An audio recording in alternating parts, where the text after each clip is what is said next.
Hola, buenas tardes. Buenas tardes, doctor. Buenas noches, doctor.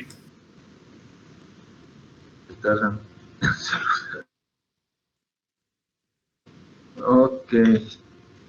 Buenas tardes. De utilizar correo institucional porque si utilizan correo particular, a cada rato hay que estarles admitiendo a las próximas clases ya con sus otros profesores. Bueno, para hablar de osteoporosis tenemos que hablar primero del metabolismo óseo, la regulación calcio-fósforo sobre todo, ¿no?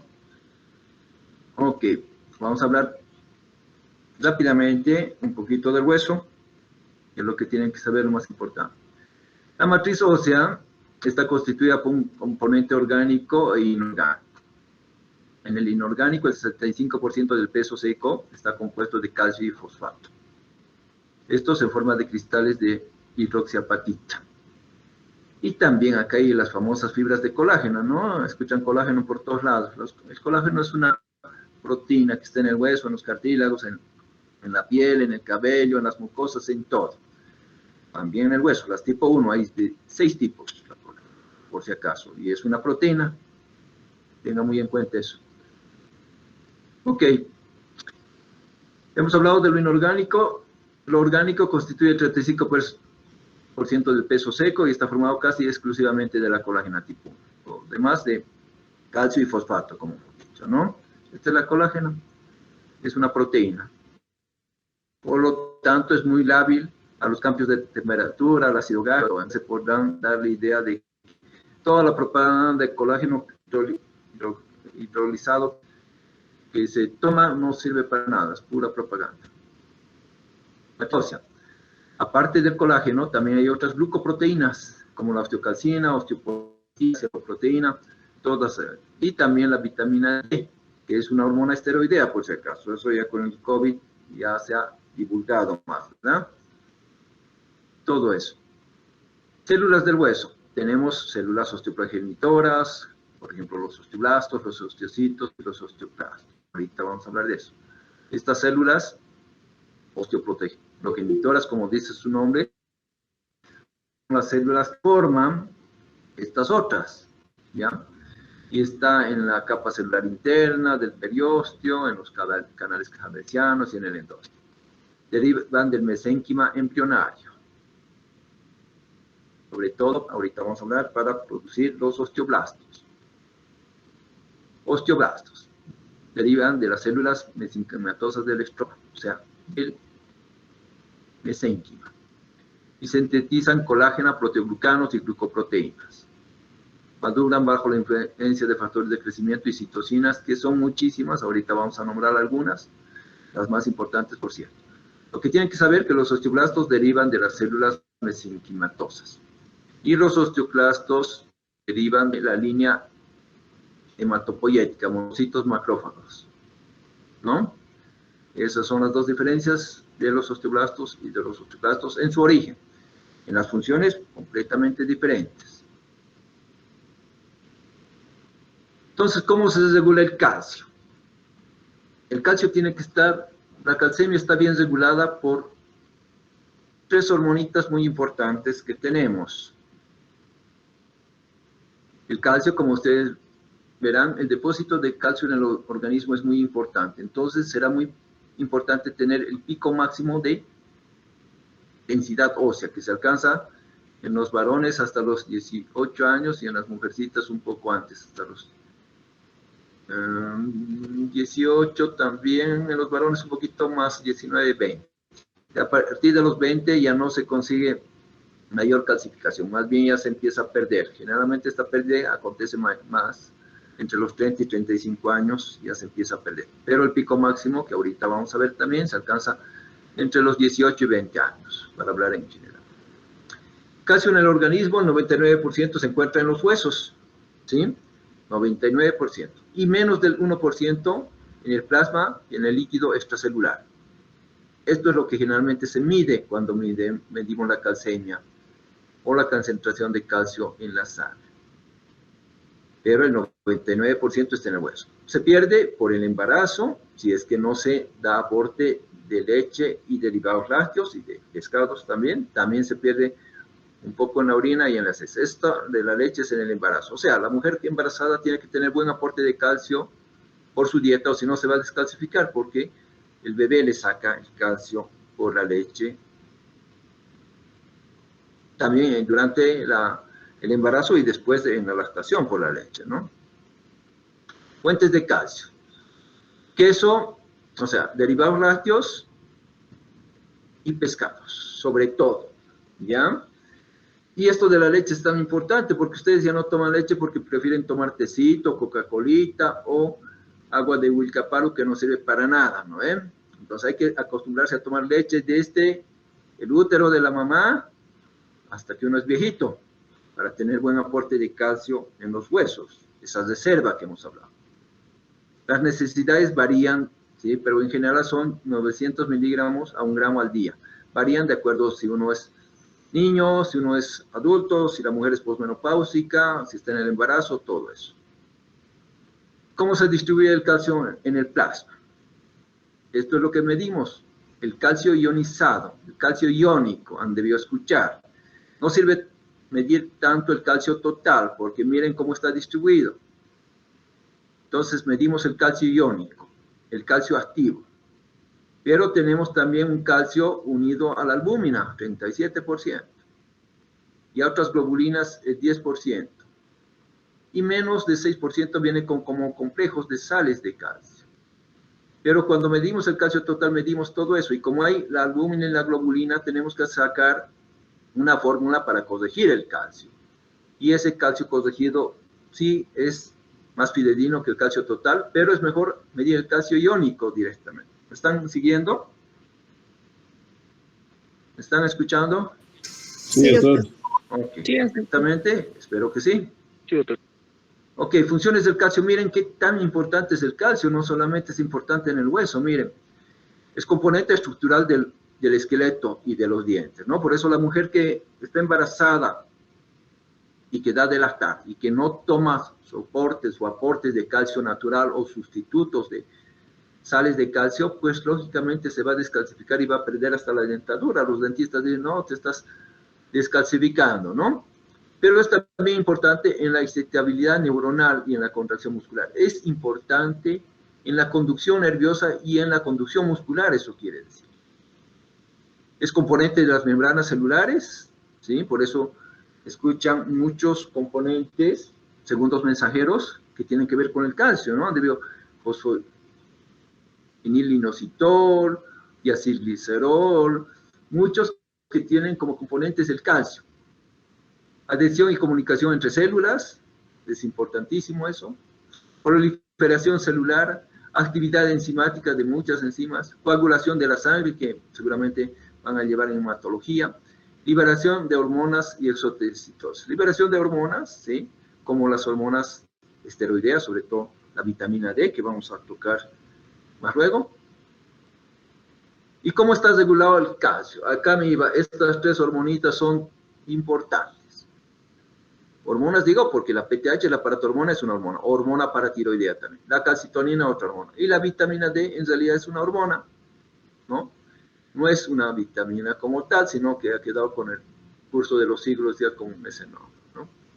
Otras hormonas de acción indirecta en la calcemia son los estrógenos, la hormona de crecimiento, la prolactina, el lactógeno placentario humano, los glucocorticoides, por eso nos descalcificamos mucho cuando tomamos dexametasona o prednisona sobre todo. Las hormonas tiroideas también nos descalcificamos si hay hiper o hipotiroidismo. El glucagón y la insulina súper importantes, y aquí tal vez pudiéramos poner la IGF-1 también, ¿no? Entonces, muchas hormonas también tienen que ver con la calcemia, pero sobre todo estas 3 que tienen que grabarse. Paratormona tiene un efecto hipercalcemiante, por eso cuando uno tiene hiperparatiroidismo primario, sube el calcio mucho y sube a rangos de 11.5, 12, 13, 14 puede subir. Ahí nos podemos dar cuenta de que la PTH está funcionando mucho, ¿ya? Es secretada por la paratiroides, ¿sí? Aumenta el calcio y disminuye el fósforo. En el hueso aumenta la reorganización esquelética, aumentando la clastogénesis y la osteólisis. O sea, si la PTH está muy elevada, vamos a tener descalcificación, porque aumenta la función de los osteoclastos.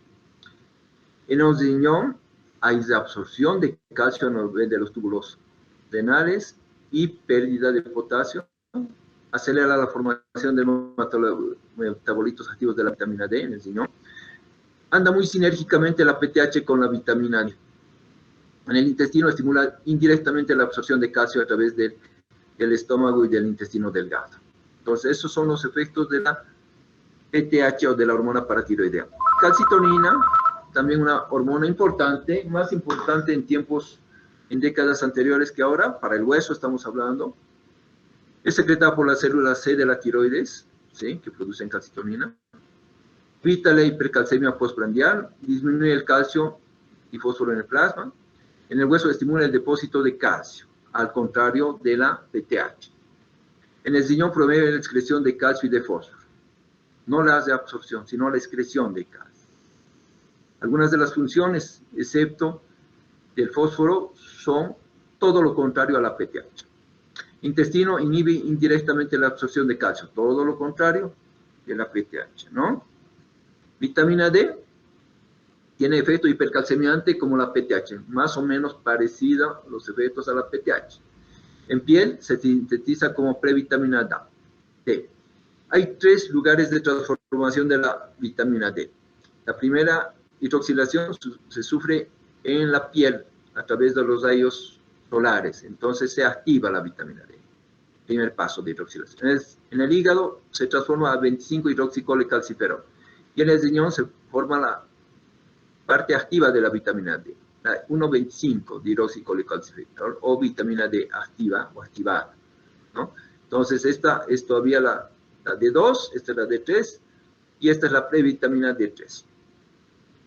Por eso está de moda la vitamina D, ¿no? Entonces hay que tomar un poco de rayos de sol, tempranito, una media hora, que nuestro hígado y nuestro riñón funcionen bien y ya estamos listos para tener suficiente vitamina D, ¿no? No hay alimentos en Bolivia que tengan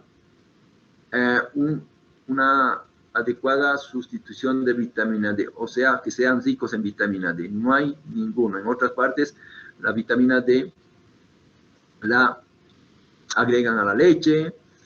En México también, aparte del calcio y vitamina D, agregan a las tortillas.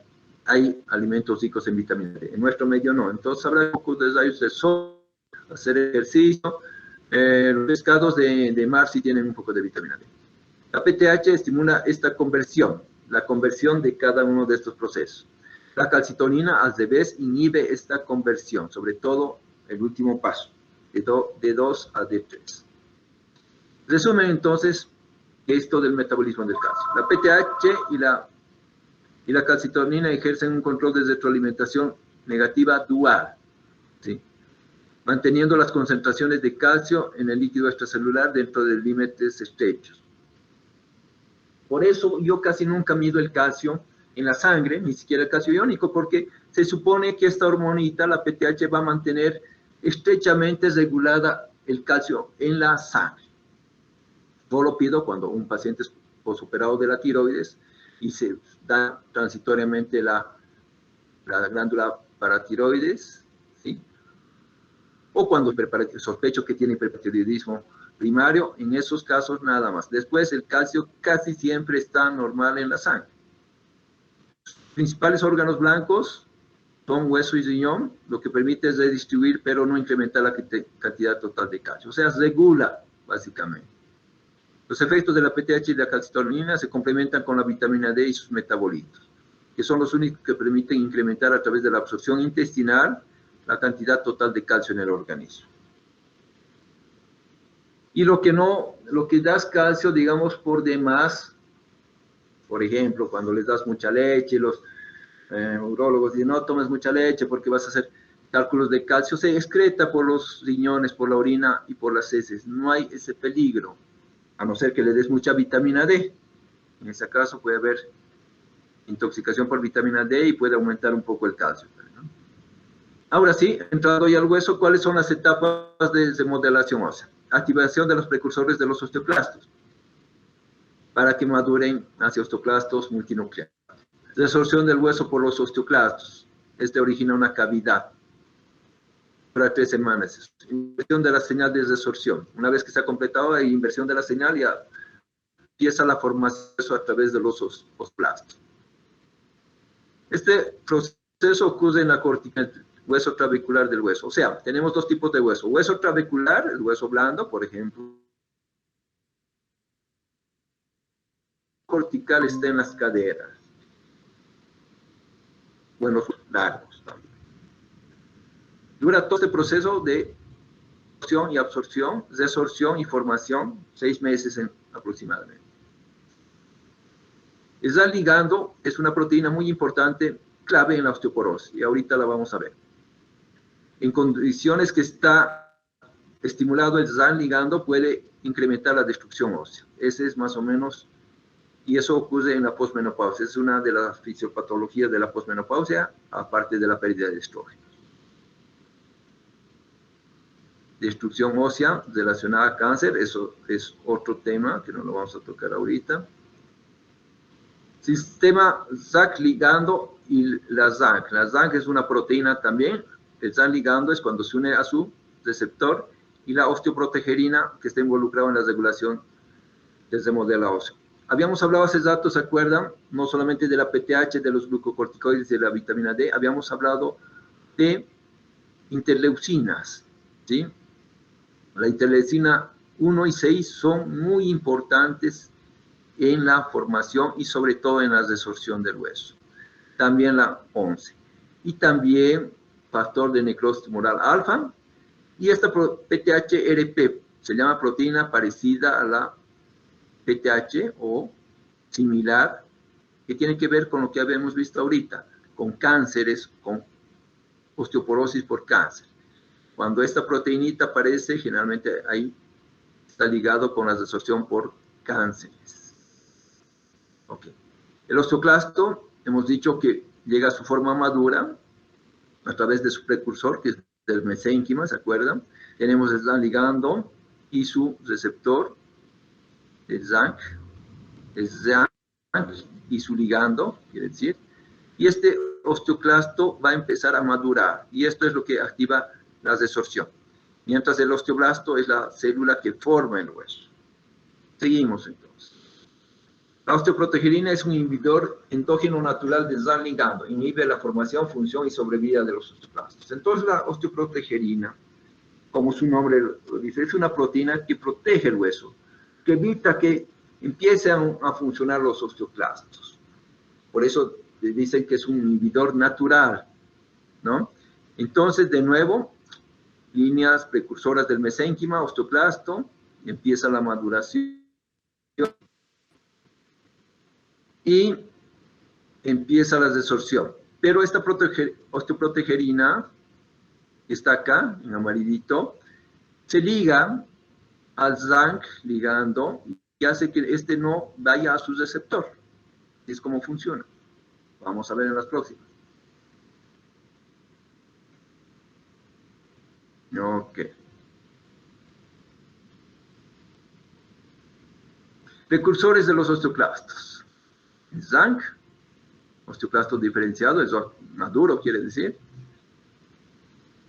La osteoprotegerina que está bloqueando a ZANK y nos limita la expresión del ligando del receptor. En este caso, la osteoprotegerina y los estrógenos son formadores de hueso. Uno directamente y otro bloqueando al ligando del ZANK, al receptor del ZANK. Todavía no estamos hablando de los osteoblastos, estamos hablando de los osteoblastos. En el caso de los osteoblastos, ¿ya?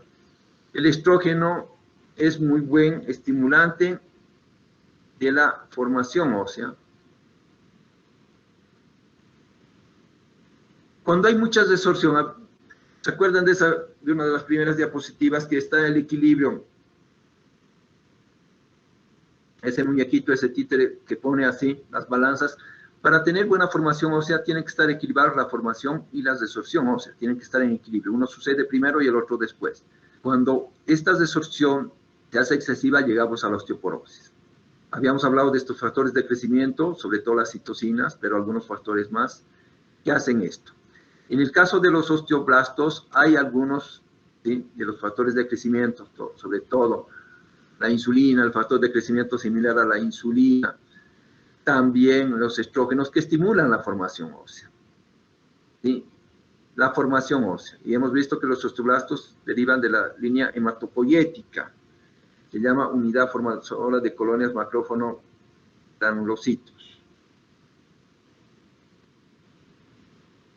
Ok, ahí para completar. Esto todavía es de la desorción. Esto tiene que ser importante. Esto tiene que estar en equilibrio para que tengamos buenos huesos. Tanto la formación por la osteoproteína como la destrucción por el SAN ligando. El SAN ligando promueve la activación osteoclástica. La osteoproteína previene la activación osteoclástica, bloquea esto, ¿no? Ok. Entonces tenemos que estar así, en equilibrio, formando hueso nuevo y destruyendo el hueso malo. Y cuando esto se vuelca, ahí tenemos la osteoporosis. Cuando se vuelca al otro lado, tenemos mucha formación de hueso. Y ahí hay una enfermedad que se llama enfermedad de Paget, no sé si han escuchado, que puede haber osteoporosis, que se llama, ¿no? Entonces el SANG es un mediador fundamental para la formación, función y supervivencia de los osteoclastos. Malo de la película no es el SANG, que es una proteína, sino su ligando. Proteína de señalización expresada por las células de revestimiento de los osteoblastos, se fija al SANG y estimula la formación y función y supervivencia de los osteoclastos. Hace que esa desorción se perpetúe por mucho tiempo. Esta expresa los osteoclastos y sus precursores, pero se activa con el ligando. Sin el ligando está tranquila. La osteoproteína, al contrario, secretada por las células de revestimiento de los osteoblastos, es un inhibidor natural del ligando del SANG. ¿Ya? Bloquea la señalización del ligando del SANG para equilibrar la remodelación ósea. ¿Qué pasa en la osteoporosis? Aparece cuando hay más desorción ósea que excede la formación. Entonces el hueso ya no es un hueso compacto, sino es un hueso porótico. De ahí viene el nombre de porosis, osteoporosis. Para fracturas relacionadas a disminución de la densidad mineral ósea. Factores de riesgo elevado, mayor a 2. Factores de riesgo, edad, mayor de 70 años, tanto en hombres como mujeres. Bajo peso corporal, las muy flaquitas pueden tener osteopenia, osteoporosis. Inactividad física, lo mismo. Corticoides, el uso de glucocorticoides por cualquier motivo. Anticonvulsivantes porque bloquean la absorción de calcio. Bloquean, entonces no hay buena absorción de calcio. Hiperparatiroidismo primario, como les he dicho, hay no solamente osteoporosis, puede haber tumores pardos, tumores óseos que se llaman, ya no son quistes óseos, ¿no? Se descalcifican por partes también. La anorexia nerviosa, directamente e indirectamente porque son pacientes de bajo peso corporal, pero directamente también porque dejan de menstruar y entran en una ovulación crónica. Gastrectomía, que no absorbe el calcio. Anemia perniciosa también, fractura osteoporótica previa, estos son factores de riesgo más de 2. Y diabetes mellitus tipo 1, que uno directamente porque se ha visto que la insulina es un promotor del hueso, pero también indirectamente porque los pacientes generalmente, sobre todo si están descontrolados, enflaquecidos, ¿no? Factores de riesgo moderados, menos elevado, género femenino, las mujeres tienen más riesgo de osteoporosis que los varones, porque no solamente está la edad, sino la posmenopausia. Tabaquismo activo, baja exposición solar de la vitamina D, historia familiar de fractura osteoporótica. Hace tiempo, hace 20 años ya se estudió dosis de vitamina D en Australia y se vio que familias que tenían defectos en los receptores de vitamina D tenían osteoporosis. Menopausia temprana y más si es quirúrgica, cuando te sacan los ovarios y no te sustituyen, tienes muchos riesgos de tener osteoporosis. Periodos de fertilidad corto, menarca tardía, por ejemplo, de lactancia, hacen que tengas también riesgo de tener osteoporosis. Ausencia de lactancia porque no estimulas ¿sí? No estimulas a que tu calcio funcione mejor en los huesos. Baja ingesta de calcio, hiperparatiroidismo, como habíamos mencionado, en este caso tuviéramos que poner hiperparatiroidismo secundario, como en los pacientes nefrópatas, hipertiroidismo que les había dicho, sobre todo cuando es severo, pero también el hipo, porque son pacientes que se descalcifican, artritis reumatoidea, tanto por la inactividad, por la deformación que tienen esos pacientes a nivel de los huesos, también directamente porque es una enfermedad autoinmune y tiene que ver también con la autoprotegerina.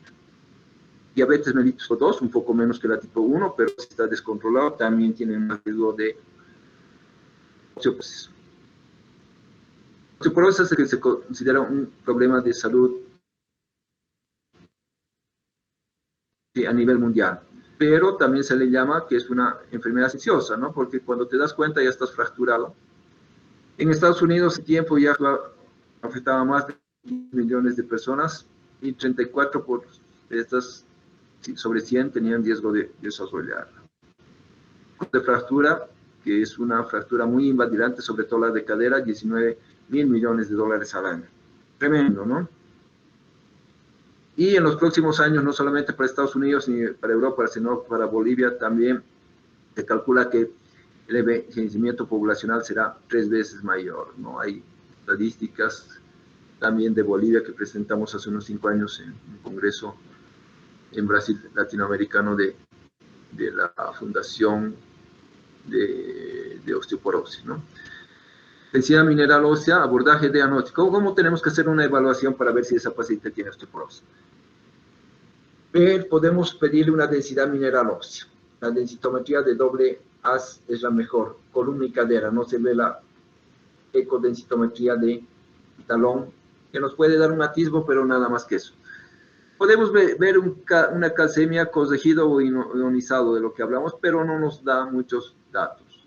Fosfatemia lo mismo. Calcio en orina de 24 horas casi ya no se hace, salvo para ver hipercalciurias por otras causas, ¿no?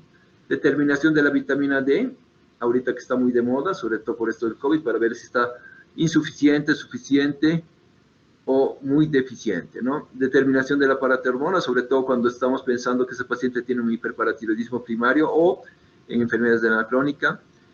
Rayos X, que es menos fehaciente que una densidad mineral ósea, pero que nos puede dar un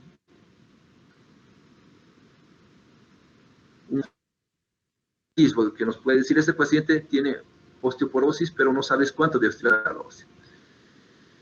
Y el TT-FRAX, para que nos por la OMS y desarrollado por el doctor Canis en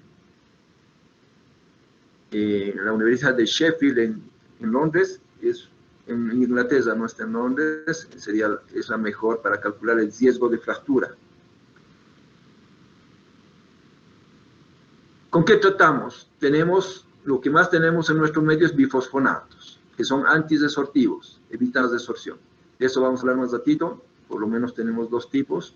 Estrógenos, apoblados por la FDA también antidesortivos y tienen un efecto también anabólico un poco. Moduladores de los receptores selectivos de ellos, como el zaloxifeno, que casi no se utiliza. Se utiliza, si una mujer tiene cáncer de mama, puedes utilizar zaloxifeno. Tamoxifeno y vas a tener un efecto más en el hueso.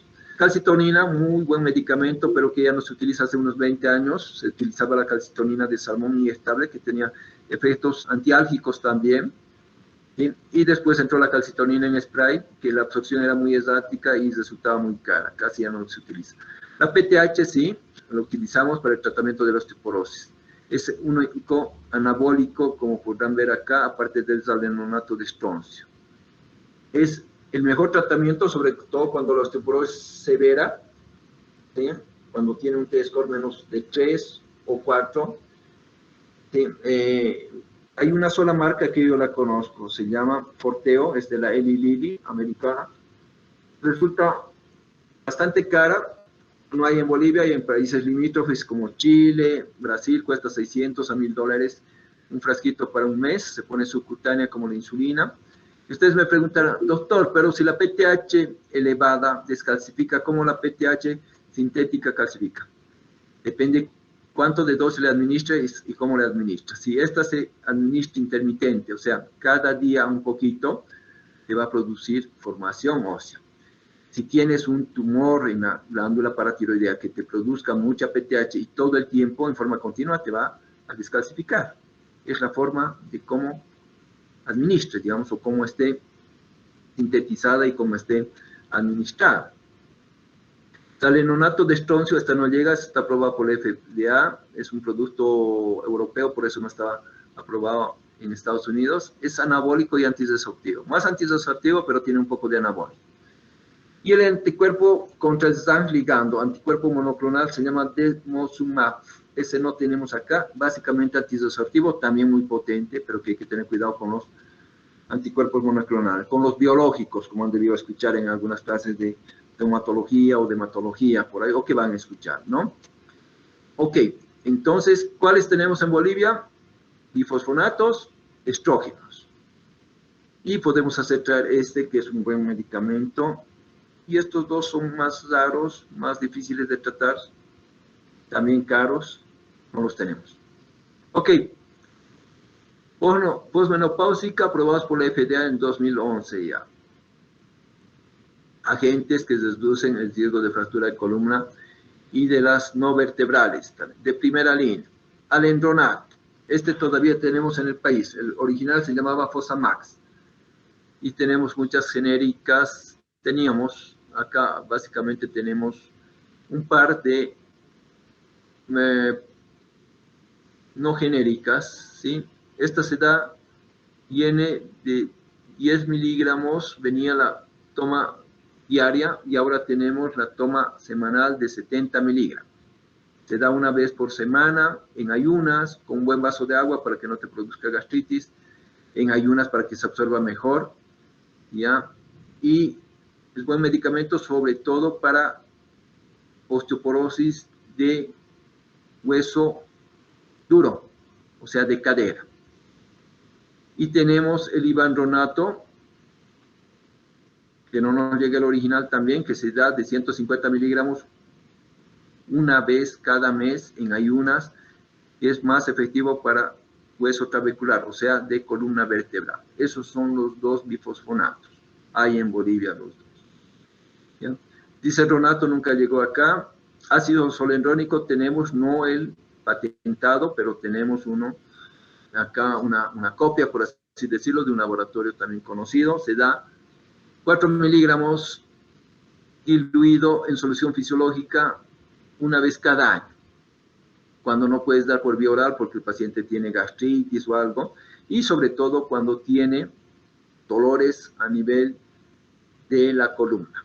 Este es buen medicamento, también te calma el dolor, por eso se da. No solamente se da en osteoporosis, ¿sí? También se puede dar en osteoartrosis o en algunas descalcificaciones o cuando hay metástasis en el hueso de algún cáncer, ¿no? El Denosumab nunca llegó acá, este es el patentado, es caro, ¿sí? Pero es potente antidesortivo. La calcitonina ya no lo tenemos más, había la calcitonina de salmón también, que ya no se utiliza, y era bueno y estable subcutáneo también porque calmaba el dolor aparte, actuaba a nivel de las endorfinas. Agentes anabólicos, les decía del Forteo, es de la Lililia, se llama teriparatidina, quiere decir hormona paratiroidea.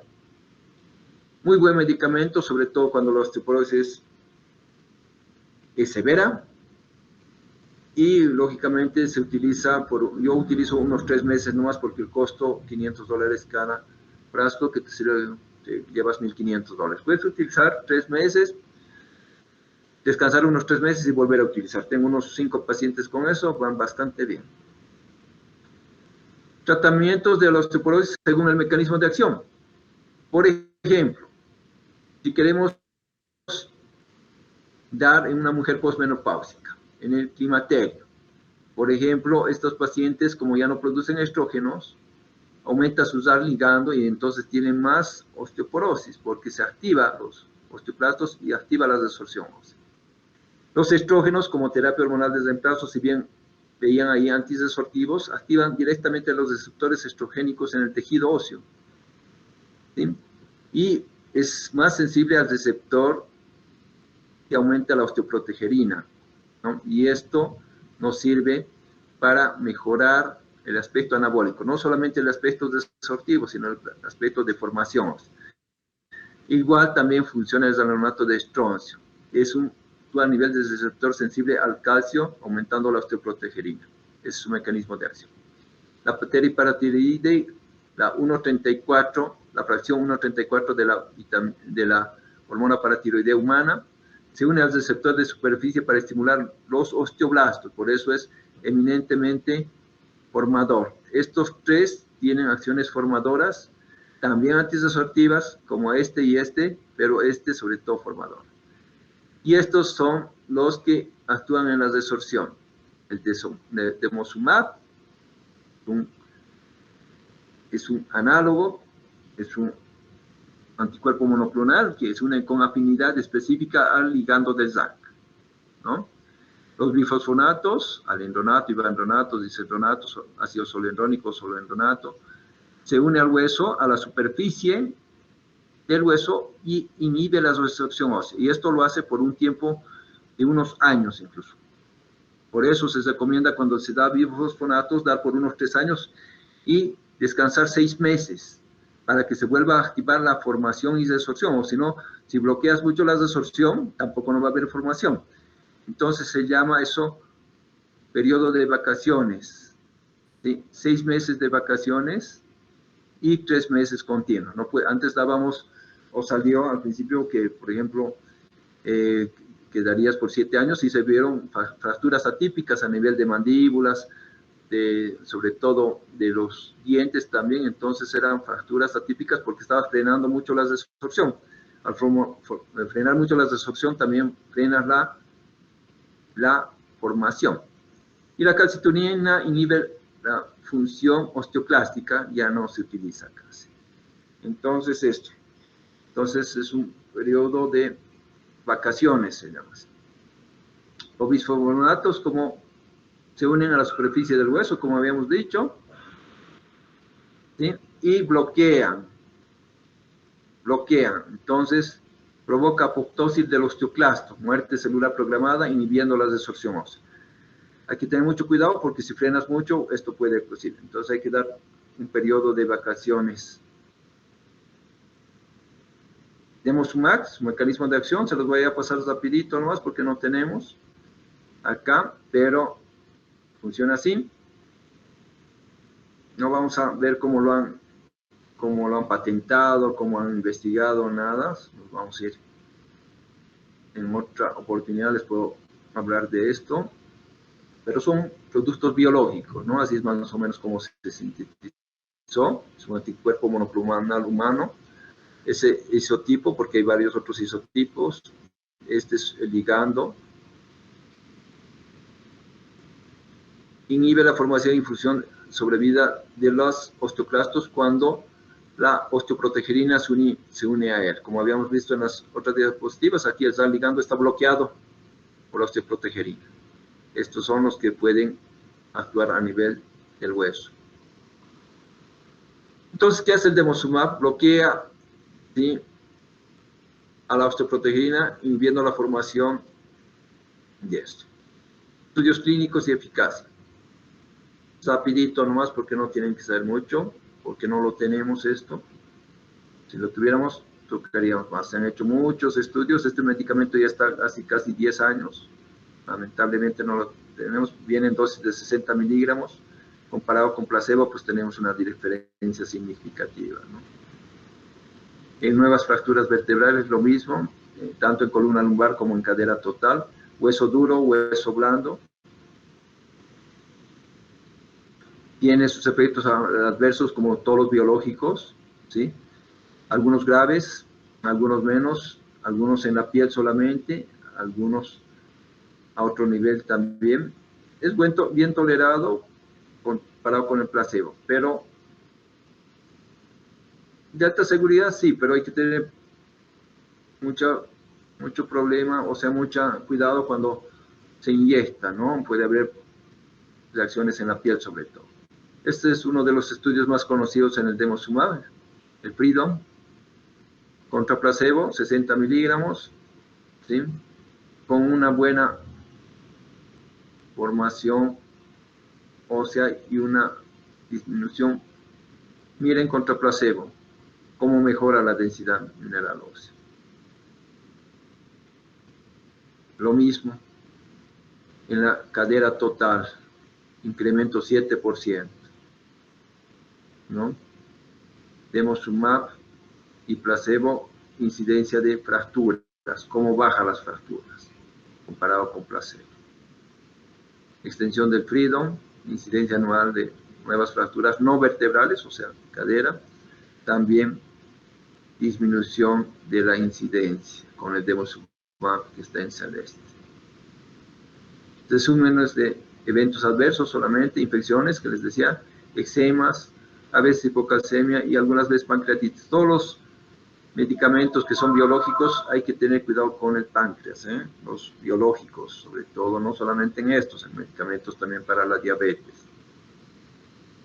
Serios, infecciones, celulitis, lo que les decía, y a veces osteonecrosis de la mandíbula, fracturas atípicas que habíamos mencionado. A 5 años, no nos vamos a detener mucho, otros estudios de denosumab, el DECIT, por ejemplo, vamos a pasarlos así. Efectos adversos graves, siempre infecciones o neoplasias malignas, ¿no? Pero porcentajes también bajitos comparado al endronato con denosumab, en este caso dosis mensual y dosis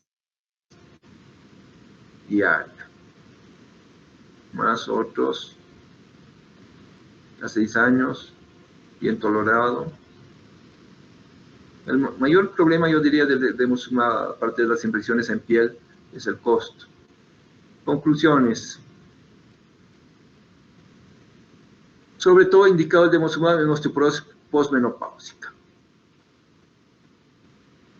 o en pacientes que se han sometido a ablación hormonal por cáncer de mama y de próstata, también va muy bien porque estos pacientes tienen mayor riesgo de fractura.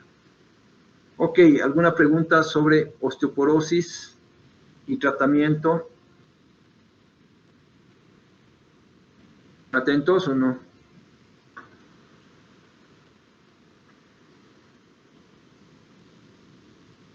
¿Me escuchan?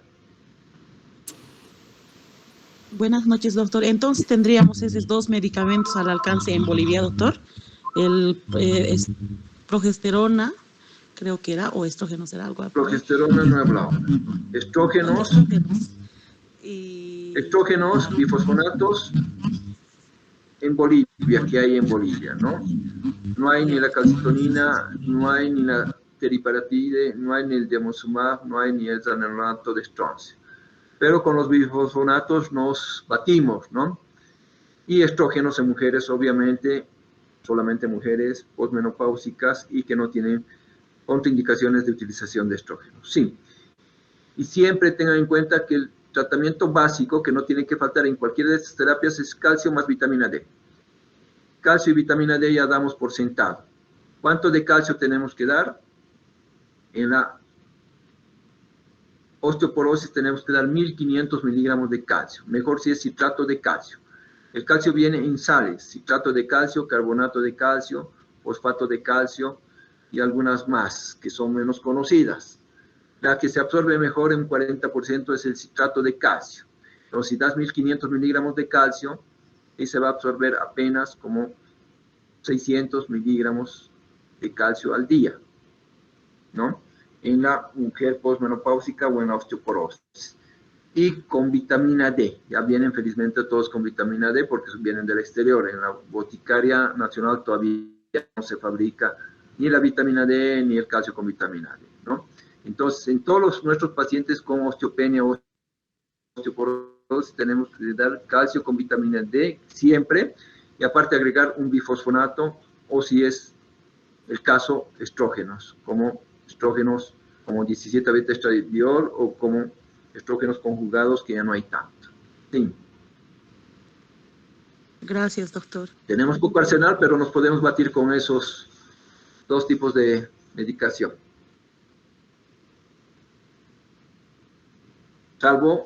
Salvo casos graves que tienes que hacer ya hormona paratiroidea o si es el caso de denosumab, dependiendo si le falta formar hueso o está descalcificándose mucho, ¿no? Si hay mayor resorción.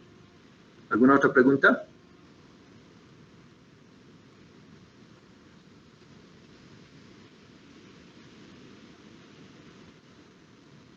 ¿No hay más?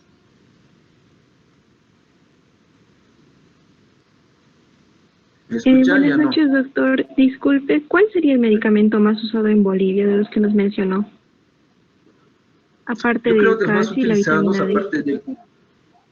aparte del calcio y de la vitamina D, yo creo que el más utilizado son ahorita el ivandronato, el que se da cada mes, por la comodidad sobre todo, viene de 150 miligramos, una cápsula en ayunas cada mes, tienes que utilizar, ¿ya? Yo creo que es el más utilizado. El alendronato que se da cada semana ya no es tan utilizado seguramente porque se da cada semana. Antes el alendronato dábamos cada día y había mayor problema de gastritis, todo, ¿no? De 10 miligramos venía. Ahora cada 7 días es bastante cómodo, pero yo doy más, por ejemplo, solamente alendronato cuando la descalcificación es más de hueso duro, de la cadera.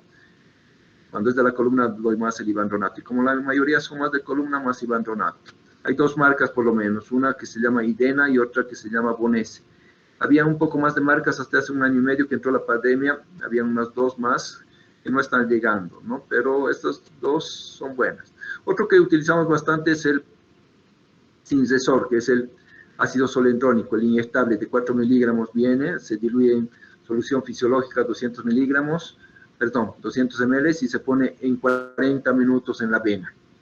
Previo, dar todavía una semana calcio con vitamina D o si no vas a tener algunos efectos indeseables. También se utiliza bastante bien y te calma también un poco el dolor de la columna. Bueno, si no hay más preguntas, acá terminamos conmigo. Desde mañana empiezan con la doctora Rosana Arévalo, seguramente tiroides. Te contactan con ella o el representante o a través de la secretaría del departamento. ¿Algo más? Doctor, disculpe, ¿en qué tipo de paciente esté contraindicado el tratamiento de la osteoporosis? En ningún tipo de paciente.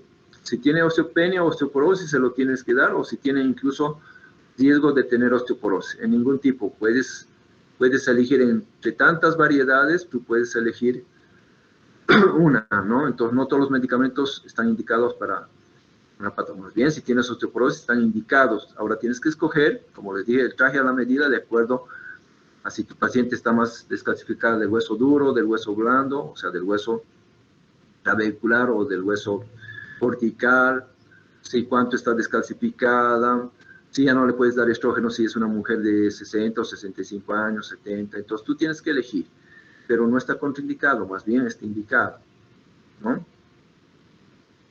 Gracias. Ok, si no hay más, pues conmigo nos despedimos hasta el día del examen. Espero que les haya servido las clases, estas 6 clasecitas, y luego siguen con los otros docentes, ¿ya? Entonces, un gusto y nos vemos pronto con mis estudiantes del grupo, seguramente más seguido, y vamos a profundizar un poquito más. Ok, con los demás, pues estudien con tiempo y siempre hay que estudiar, ahora que estamos en pandemia más que nunca. Ok. Gracias, doctora. Hasta luego. Listo, que les vaya bien y